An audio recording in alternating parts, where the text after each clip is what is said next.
Bismillahirrahmanirrahim. What a brilliant knock by Team Pakistan and an excellent performance by New Zealand as well. Pakistan has just uh, increased their chances of qualifying to the semi-finals of the Cricket World Cup. It was a very high-scoring game. The bowlers were not up to the mark. They were not very well disciplined, the Pakistani bowlers, but they went for 401 runs in 50 overs, and Pakistan had to chase that. The highest World Cup chase is not even close to this total. The start was a bit shaky.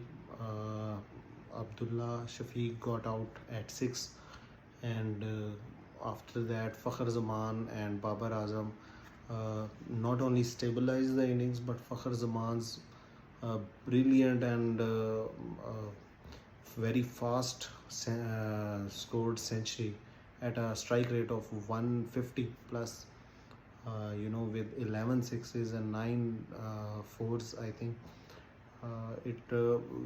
He made sure that we were never below the required run rate, or we're below the par Duckworth-Lewis Stokes score, and ultimately the Kudrat ka Nizam, or the nature, also played a role in this, but it was not possible with ordinary cricket at all. Pakistan played really good with positivity, with aggression, with the intent of winning the game. And at the first break of when the rain stopped the play for the first time, even there at that time we were 10 runs ahead of the par score, and the second time when the match was called off, we were 21 runs ahead of the par. Fakhr Zaman has had a very good comeback after getting rested for a few matches.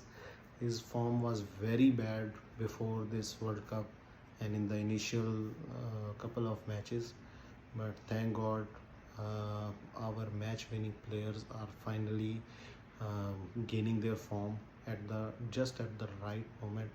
Let's just hope whatever the next few results of the matches turn out to be. Let's hope that Pakistan qualifies for the semi-final, and it will make the World Cup even more interesting, not just for Pakistanis but for the whole world, as Pakistan is a very unpredictable side.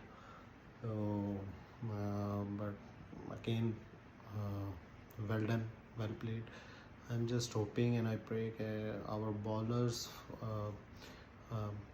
find the right discipline, find the right plan, and know how to execute it properly for the 50 over cricket, because they have been brilliant throughout the last few years in the T20s, but 50 over cricket is a whole new animal. So let's hope for the best. Good luck.